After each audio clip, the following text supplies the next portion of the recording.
It's Top 5 Tuesday. Colby will give you his top 5 trades in Mariners history. Then I'm going to do a little show and tell with some of the best Mariners stuff I own coming up here on the Locked On Mariners podcast. Colby, hit it.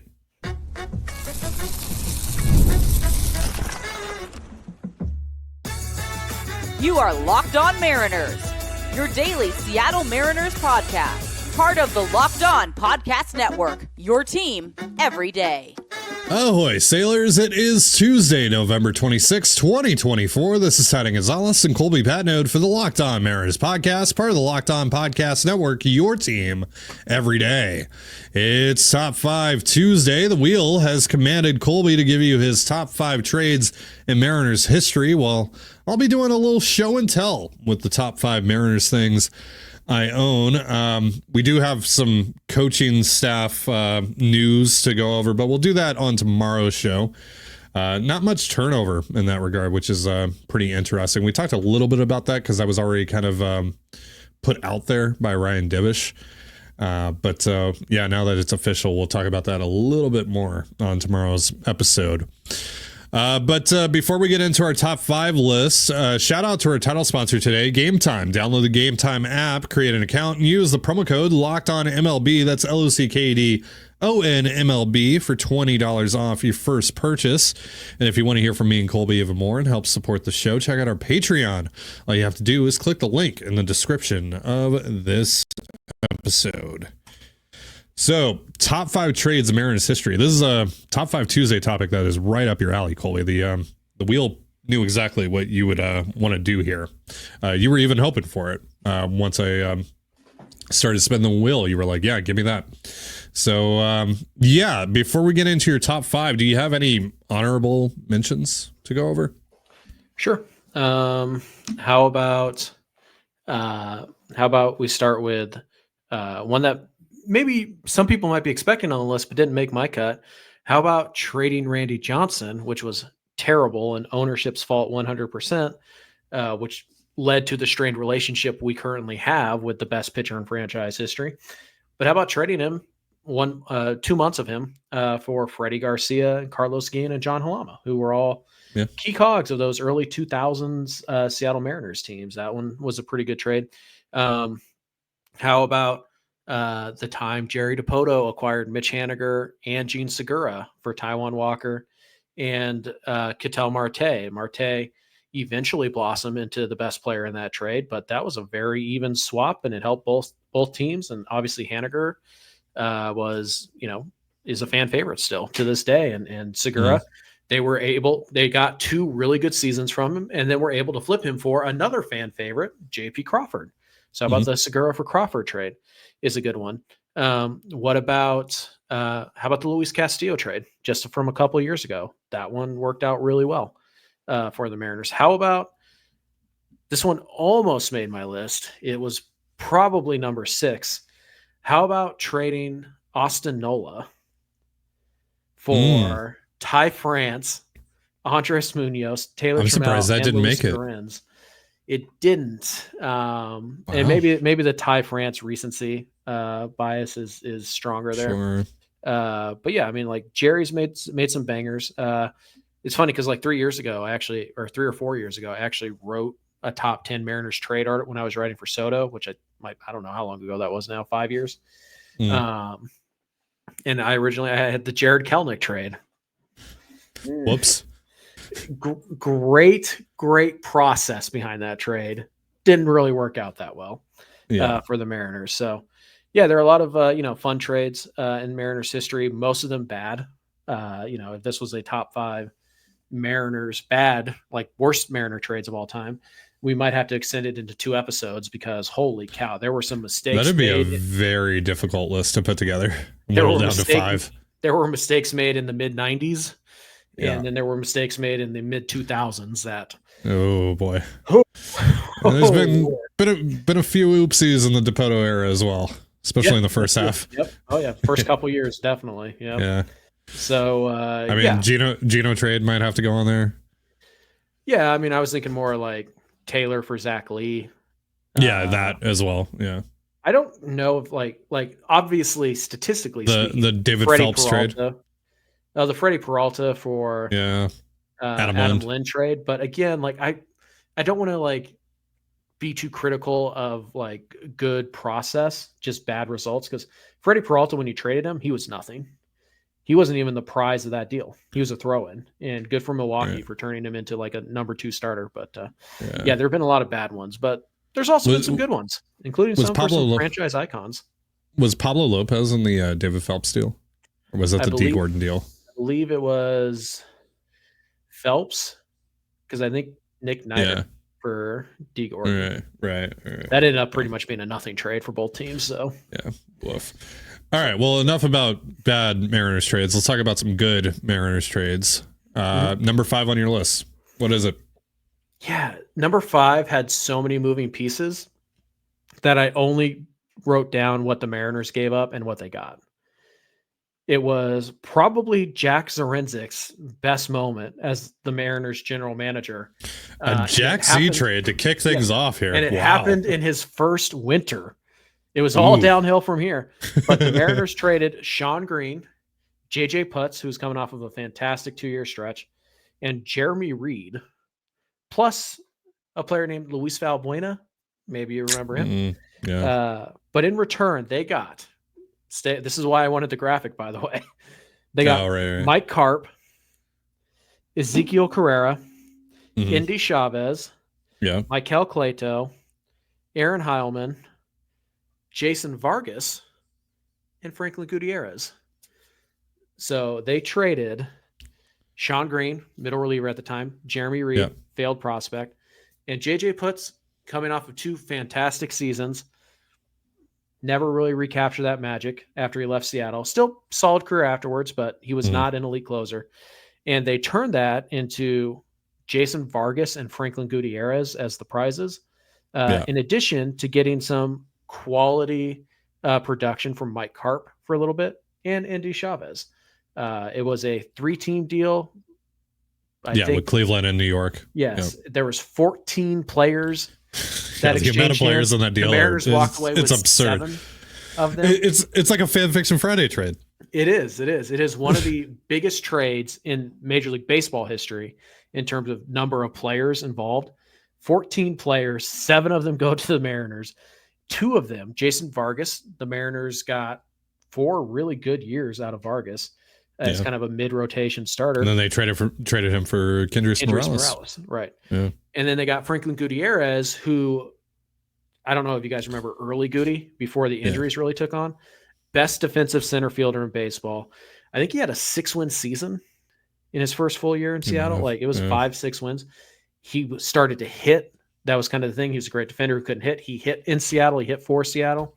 Like Gutierrez was on track to be like the face of the early 2010 Mariners, along with Felix Hernandez. And then unfortunately the injuries undid him. But that he had a 6-win season. Yeah.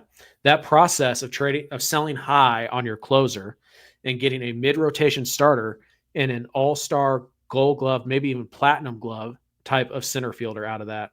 It's awesome. And I just love that it's a huge 14-team trade. That's why it's so fun for me to look at that. 14 player. Yeah, sorry, 14 team. That would be nuts. That would be nuts. That would be insane. But 14 you and I have always joked about like putting together a 30 team trade. Yeah.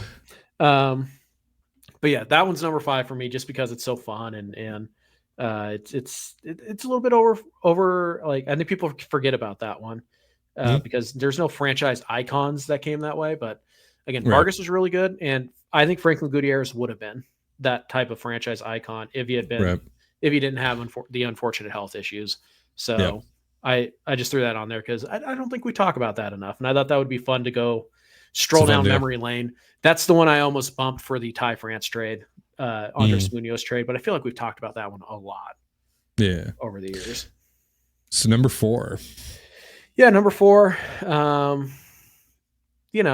unfortunate circumstances that led to the trade, but it's Ken Griffey Jr. to the Cincinnati Reds for Brett Tomko, Mike Cameron, franchise icon, and Antonio Perez, as well as a minor leaguer named Jake Myers, who never appeared in the big leagues.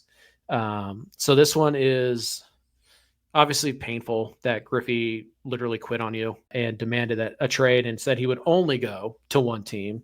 thus eliminating any leverage you had to trade one of the best players in baseball. And the Mariners found a way to make it work for them. Tomko wasn't very good, whatever. Mike Cameron was better than Griffey over the next 4 years. Did one of the best replacement jobs of any player we've ever seen in sports in terms of replacing an icon and not only making a name for yourself and making the position yours, but more or less just making people like forget about the hurt of losing the most important player in franchise history. Like Mike Cameron's importance to the Mariners cannot be overstated. The 2000, 2001 teams aren't anywhere near as good without Mike Cameron on them. And oh, by the way, Antonio Perez didn't really make an impact for the Mariners until 2 years later when they traded him, along with Lou Piniella, for Randy Wynn, who went on to have a couple of really good years for the Mariners. So it's a bummer that Griffey kind of threw his weight around and kind of screwed the Mariners in the process here.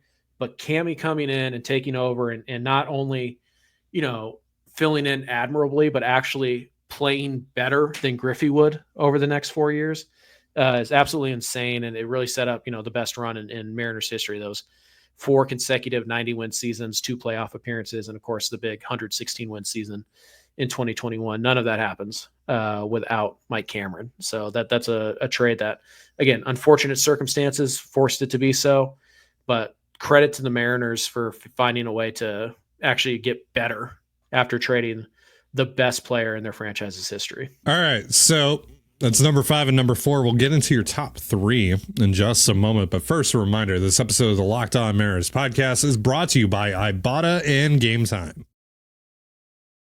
As you all know, I love Thanksgiving, but what I don't love is grocery shopping. Right now, though, Ibotta is making your Thanksgiving easier with cash back on everything you need to make your perfect holiday meal, so you can get the turkey and your favorite sides for free. This month, Ibotta is giving new users 100% cash back on your Thanksgiving feast. Just add the offers in the app to redeem for everything you need to make your Thanksgiving feast complete. All you have to do is shop at your favorite retailers and upload your receipt.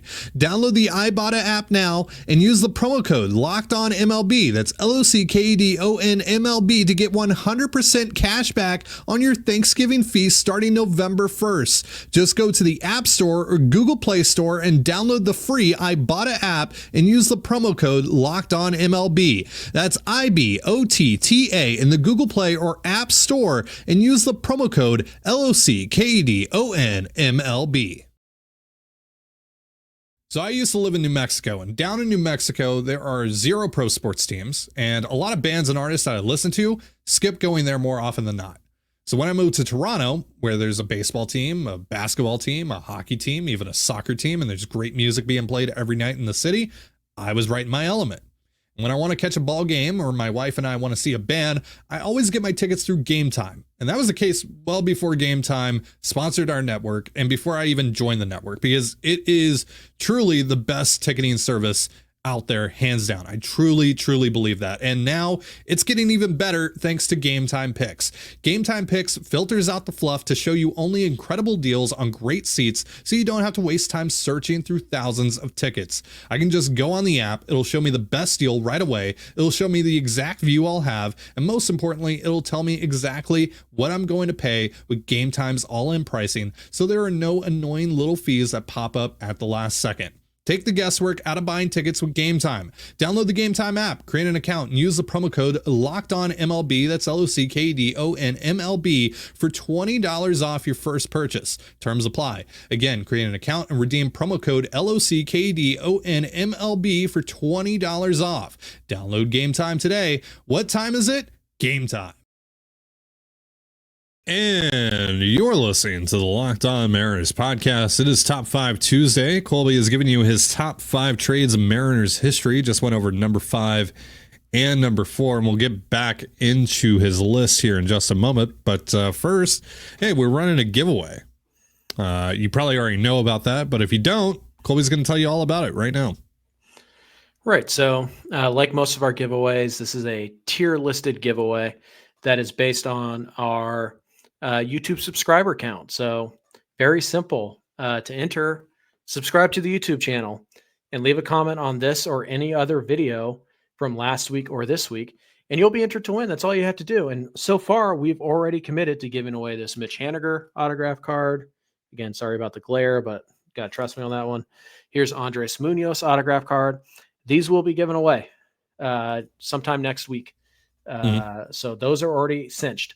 If we get to 12.3K, which we are about 60 away from right now, the winner, somebody will win this Mike Cameron autograph card. Just talked about him.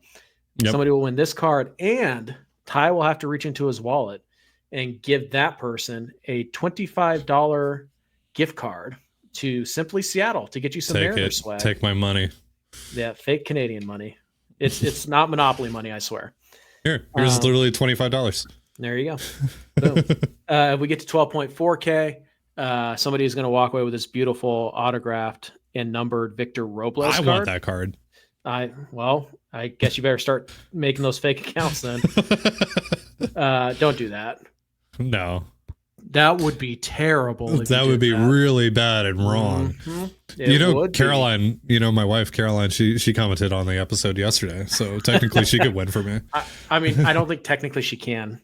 Read the terms and conditions. They're in the description down below. And if we get to 12.5K, which you're not going to, you guys won't even make Ty pay $25 out of his own pocket. But if we did, somebody would walk away with this beautiful Cal Raleigh autograph card and $50 of Ty's money in the form of a Simply Seattle gift certificate to get swag. So, yes. You receive swag. Yep, that's right. You receive a Cal Raleigh autographed baseball card and swag. And all you have to do to get that deal, to make that amazing trade, all we're asking for, subscribe to the YouTube channel, leave a comment on any of the videos from last week or this week, and you'll be entered to win. We will randomly select a comment for however many tiers we pass. Right now it's 2. We'll announce the winners on the show, and we'll give you guys instructions on how to claim your prize. Again, terms and descriptions in the description down below. Terms and conditions in the description. Nailed it. Down below. First try. I am a professional. So just for that, you guys should make Ty, give up $75. Right. Because I'm giving up a Cal Raleigh autograph card, and I feel like that's worth more than $75. But sure. So it's anyways, priceless. It is special. I guess if you really wanted Cal Raleigh to sign an extension, you would subscribe to the YouTube channel. I mean, I'm just saying. I don't know if those are related or not, but kind of feels like they are. So yeah, sure. It's like right down there somewhere. Yeah, down there. Terms and descriptions, as Colby calls it. Terms and descriptions in the conditions down below. That's right. All right. So let's get back into your top 5 trades of Mariners history. You did number 5 and number 4 last segment. So let's get into number 3. What is it? Yeah, pretty simple 1-for-1 trade. Darren Bragg for Jamie Moyer. That worked out pretty well. It did. And at the time, it was a very simple 4th outfielder for number 5 pitcher. Like it was a very simple. Nobody thought that was going to be anything. Yeah. And all that happened is Jamie Moyer turned in a decade of service to the Mariners, as at times they're de facto number 1 on some really good teams. Was a Cy Young contender for a couple of years, won 20 games one year. Obviously, we all know, how important Jamie was to the community and all that. So not only did the Mariners get a heck of a pitcher, they got one of the more important, franchise icons in the team's history. He's in the Mariners Hall of Fame. And all it cost him was Darren Bragg. Again, at the time, this is the equivalent of I can't even who's the 4th outfielder for this is like Mike Tauchman for Marco Gonzalez at the time. Sure. Yeah.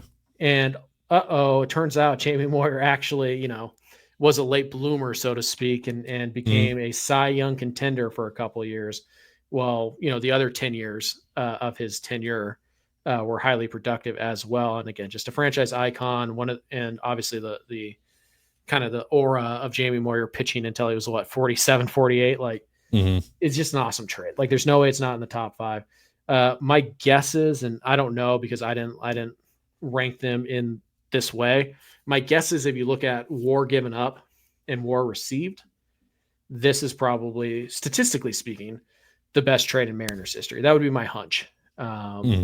Because Jamie, I think, racked up nearly 40 wins with the Mariners, which, 30 wins.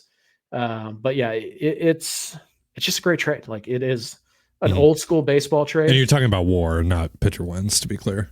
Yes. Yeah. So yeah, just an old school baseball trade that happened to work out really, really well for the Mariners. It's one of the few things in the mid 90s where they did make a good trade to try and extend the window of that, of that juggernaut lineup that they never could get to the World Series. But yep. Brag for Moyer. All right. Number 2. I mean, when a trade is so like lopsided that it works its way into the zeitgeist in the form of Jerry Seinfeld, it's kind of hard not to have it in your top 5. So number 2, Ken Phelps for Jay Buhner. He's got a rocket for an arm. Tell him the bone sent you. That's right.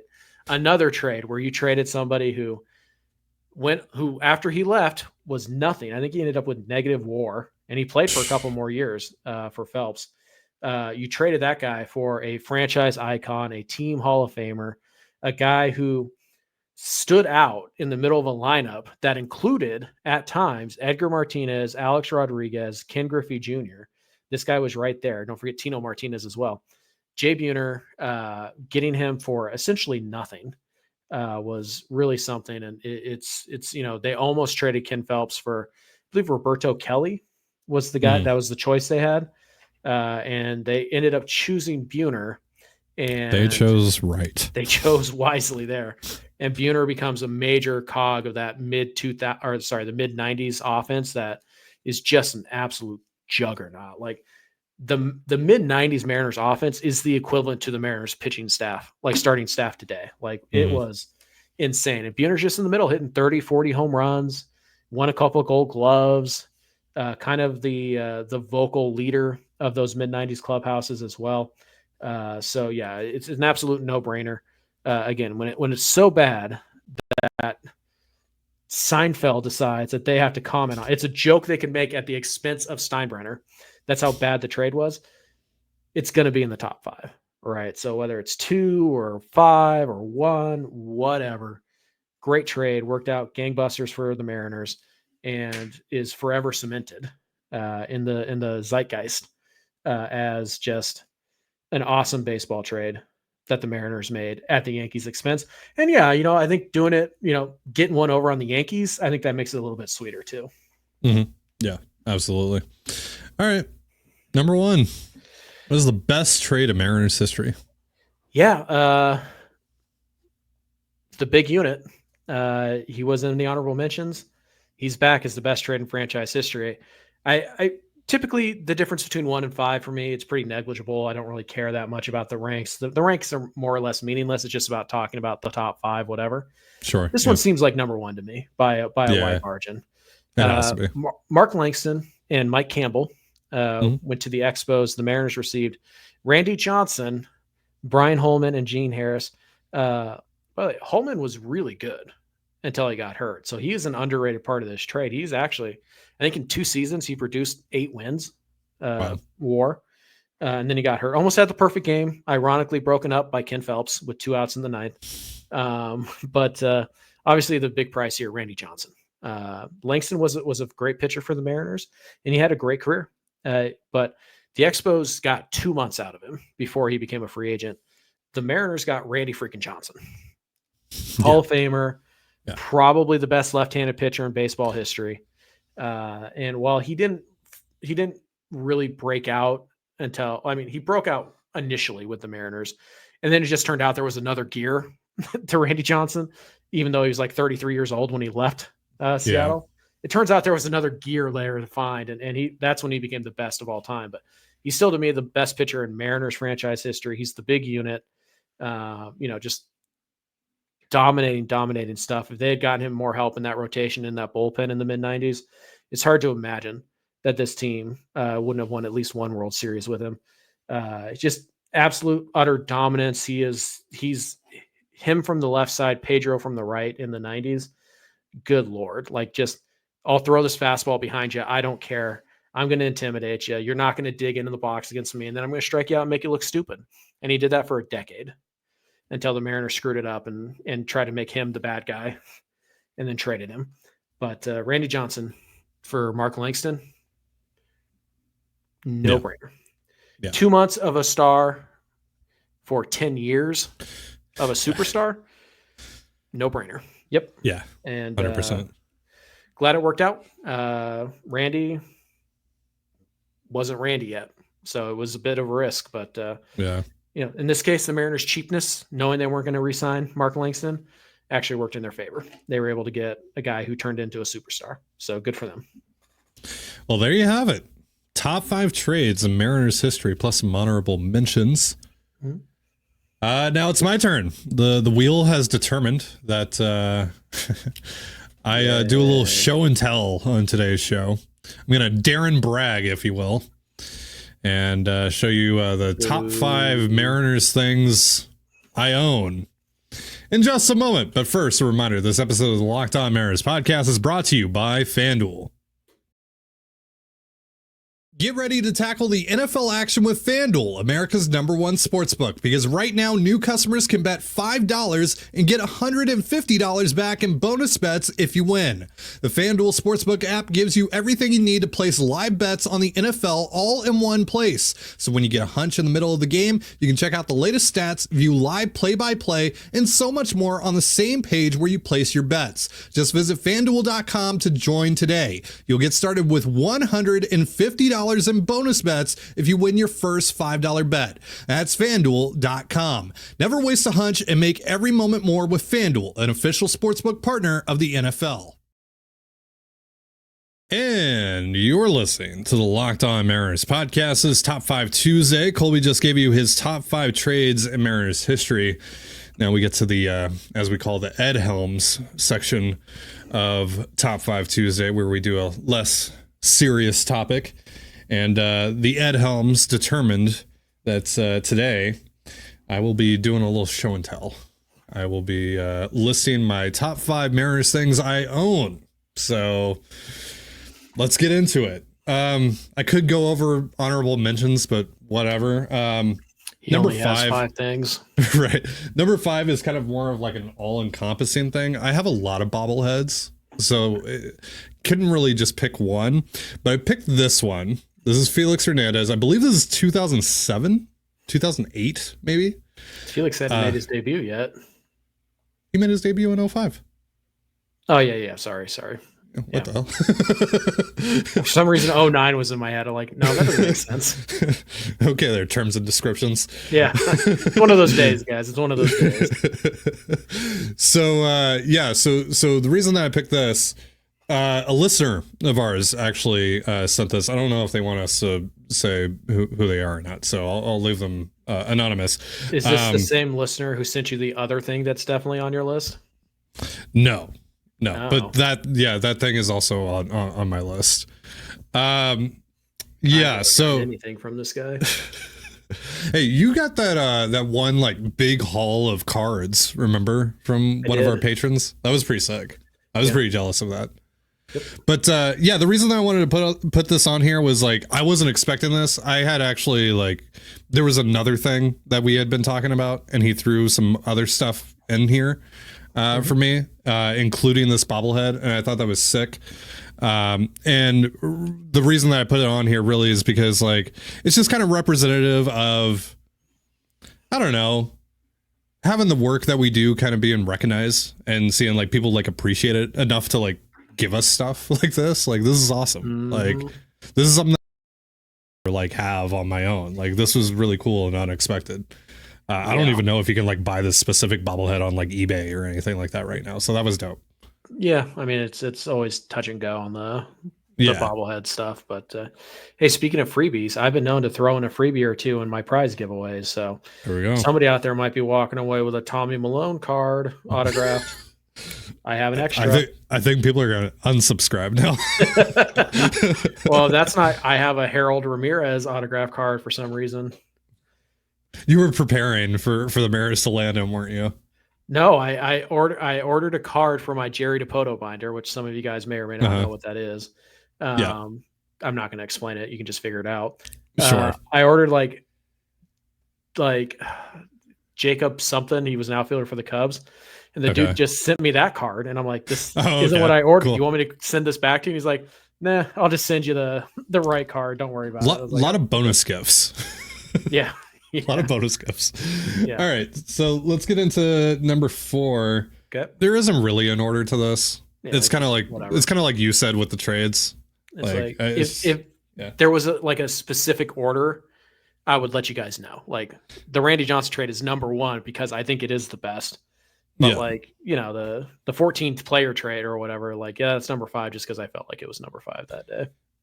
So this is my Mariners bat mug that you can see in the background. I've had to take some stuff off of the shelf. That was on that was on your first background when you were recording from the kitchen or whatever. The kitchen from a corner in a dining room. Yeah, we've come a long way. So this is a real bat. That they've turned into a mug. No free ads, but this is from a website called Dugout Mugs. So shout out to them. My wife, Caroline, bought this for me back in 2021. The reason why I have this on my list is because I told her back in 2021 when she gave it to me, I'm only going to drink out of this on special occasions. And I told her, I will drink out of this when they end the drought. Right. And turns out I didn't have to wait long. They ended the drought the very next year. So I got to drink out of this when Cal hit the home run. I have tears streaming down my face and I'm drinking a Guinness out of this. And the next time I will drink out of this is when they win the division. And then when they win a pennant, when they win a World Series, et cetera, et cetera, et cetera. So, yeah. Or if they land Juan Soto. Okay. Yeah. I'll make an exception for that as Roki Sasaki. Yes or no? I'll get back to you on that. I'll think about it. All right. Fair enough. All right. So number 3, Colby already talked about this. Only number 3, huh? It's this bat here that you may see in the background on occasion. It's such it's a rectangle here, so I can't get my whole background in there. But it's usually over by that tree that you can kind of see. So this bat, it might look like nothing to you. It's just like a broken bat, right? But we talked about this yesterday, actually, when we were doing our when one of our listeners had us list our top 5 Ichiro moments or whatever. We were talking about how Ichiro was obviously awesome, but he was never our favorite growing up. Yours was Edgar, mine was Mike Cameron, and we had talked about this Mike Cameron was my favorite player growing up. We've talked a lot about him on today's show, by the way. But he was my favorite Mariner growing up. I wore 44 because of him. And someone heard that on our Patreon. And they were like, hey, I have something to send you. I didn't know what it was, right? And I was like, all right, this is a little sketchy. I don't know. This was the first time. To a rando on Patreon. Yeah, this was the first time that I did that. It was around Christmas, by the way. And so, sure enough, get a package, and it's this very slender box, and I'm like, that looks like that would have to be a baseball bat in there. Yeah, and it was this Mike Cameron. You can see it. It was from when he was on a rehab assignment in Tacoma, and our listener's dad was a clubby for the Rainiers. Was able to get a couple of these bats, and as you can see, it's all broken, all that good stuff. He had a couple of them, and he decided to send me one of them because he heard how much of a fan of Mike Cameron I was. So it was really cool. Game used Mike Cameron bat, broken bat. Yeah. So shout out. I think he would be fine with me mentioning his name. Shout out to Keith. Right? Yeah, we went to game 2. Right? Yeah. We went to game 2 of the wild card together. Game 2. By the way, the number 1 better not be one of those crushed aluminum beer cups from that game. I swear to God. No. I did think about the towels that they gave out at those games, but no, they didn't make it. If we ever get Jerry on the show, you should grab one of those towels and ask him to sign it. Hey Jerry, give me your address. There you go. It's got some lint and stuff on it here, but here's the towel from. They didn't quite make it to the next level, did they? They did not. No, they did not. But there you go. Honorable mention. There you go. All right. So number 2, I'm not going to pull it off of the wall. Maybe I'll put up a picture here. In post. Yeah. In post-production. But it's that signed Julio. You can't really see it. But it's all you can really see is like a picture of Julio Rodriguez behind me, but it is signed. My brother got me that for Christmas last year. And obviously it was like, I have to have that like front and center in my background. Cause I mean, it's not often you get, signed piece of memorabilia from the face of the franchise. So yeah, obviously signed Julio thing that has to be on the list. So number 1, this is something that I can't show you, but it's something that you can go see at the ballpark when you're there, if you want to, if you care enough.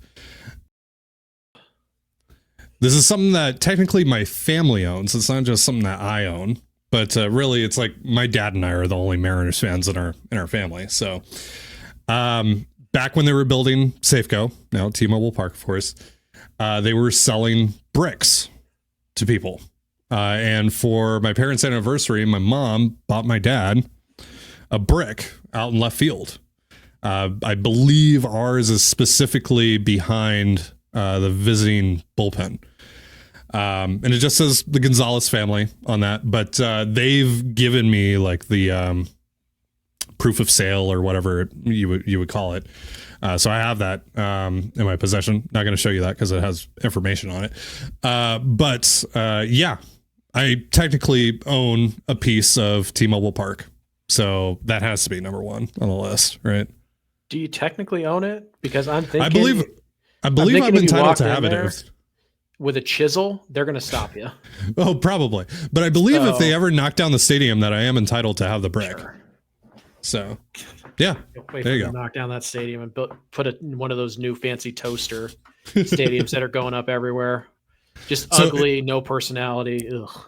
If anyone remembers this episode by the time the season comes around, if you want to go on a little scavenger hunt and find my brick, it just says the Gonzalez family on it. Take a picture of it. Maybe I'll send you something if you do it. So, yeah. Cool. Colby's so disgusted. He wishes that he had a brick. I have something better than a brick. Oh, yeah? Boom. That baseball right there. Oh, behind the trident. Luis Torrens. Yes, that is a foul ball from the clinching game hit by Mariner legend Luis Torrens that I caught. You also have the trident. Yeah. You have the trident. Just a prop, but it's not signed by anybody or anything. But yeah. No. What else? What else do you have? You have anything else that's like signed or? I have a Felix Hernandez autograph card. I have a Julio Rodriguez autograph card. Those were given to me in the big box that I got. So yeah, I got that ball. One of the other things that I got in this box that the Felix bobblehead came with was a signed Matt Brash card. That was pretty sick. Love Matt Brash. A couple of those. Yeah, Matt Brash cards are very easy to get. You've also sent me a signed Matt Brash card. Yep. I got that for Christmas from you. Yep, that was one of them. One of the Christmas gifts. Yeah, I'm trying to make it sound like I gave you a $4 card. But you gave me a Spider-Man web shooter, which is sick. I still have that. Yeah. I still mess around with that, by the way. Occasionally when I'm bored. Got to test the tensile strength of that. That string. I'm able. Well, I have to like crack it open first, but I'm able to open the fridge door with that. Like, I'm gonna go get something from the fridge. But I don't have a ton of like Mariners memorabilia. I do have. It's not here, but I was able to find on eBay a program from the 1979 All-Star Game, which took place at the Kingdom. It is in mint condition, and it's old because the whole back advertisement is a cigarette ad. So there you go. So, I also have this from the opening of Safeco, from the first game of Safeco.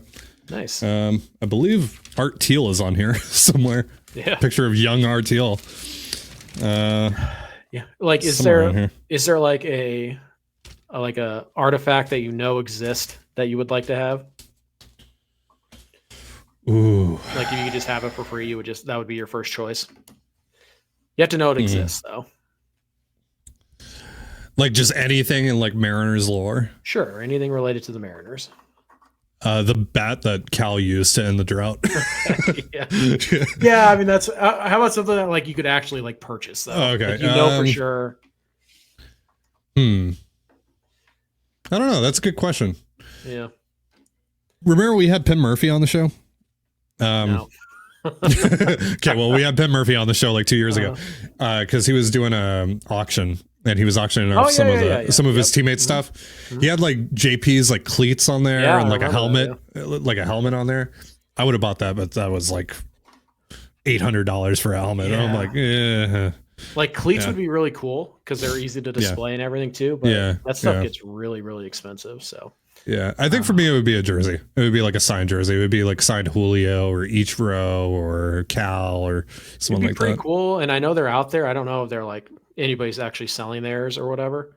But like, how about like an autographed K card from the final Kings Court signed by Felix Hernandez? Ooh, yeah. That'd be really good. Or like when they did like the night court or whatever, and all the K cards were black and like something like that would be cool. So yeah, how about a seat from the Kingdom? Ooh, yeah. Yeah, that'd be a cool one too. Doesn't Colton, shout out to Colton, Mariner Mojo, doesn't he have like a collection of stuff from Safeco that he's bought, like old seats and stuff like that? From the Kingdom or Safeco? From Safeco. I think he has like an usher jacket from Safeco. Yeah. Like stuff like that is cool too. Like I would buy stuff like that. Sure. Yeah. Yeah, so if you guys feel like sending us anything, hint, hint, wink, wink, nudge. If you happen to have an autographed Felix Hernandez K card, if we lived in the same area, there. If we lived in the same area, we would definitely like have a mailbox, like a PO box that people could send stuff to. Yeah. I mean, we might get one thing a year, but sure, we'd have one. We still could technically, but then like anything that's mine, you would have to like send to Canada then. Heck no. Yeah. Cost me like $40 to send you your Christmas gift this year. Right. Yeah. Thankfully, I just order your stuff directly to your house, but also directly to your house. I don't like order it to me and then send it to you. I did that with the one gift you have so far, but the other one, I wasn't sure they would ship to Canada, and I was just like, forget it. Yeah. So. All right. Well, that's enough of our rambling. Let's get out of here. Thank you guys for tuning in today, though. Again, we'll talk about the coaching staff stuff tomorrow. There's also a report out there about Luis Robert. Maybe we'll talk a little bit about that. We'll see what else we get into. One. Maybe, it's just like the White Sox would love to trade Luis Robert, but also the price hasn't changed. So doesn't sound like they would then, does it? Yeah. So I don't know. Maybe we'll get into that. Or hey, crazy idea. Maybe the Mariners should just do something. Plus, it'll be the eve of Thanksgiving. Can they do that? Are they allowed to do that? I believe that is allowed. Yeah, I believe that is allowed. And the Mariners, they love to do stuff around holidays. So they do indeed. Yeah. Hey, could be fun. Just putting it out there. Might be fun. All right. So thank you so much for joining us here on the Locked On Mariners podcast. For Colby Patnode, I'm Tidy Gonzalez. Be sure to give us a follow on Twitter at @LO_Mariners. You can follow me at Tidy Gonzalez and Colby at CPAT11. That's CPAT11. We're also on Blue Sky. You can follow me at TDG, Colby at MLB Colby, and the show at Locked On Mariners. Have yourself a beautiful baseball day, and we'll see you next time. Peace.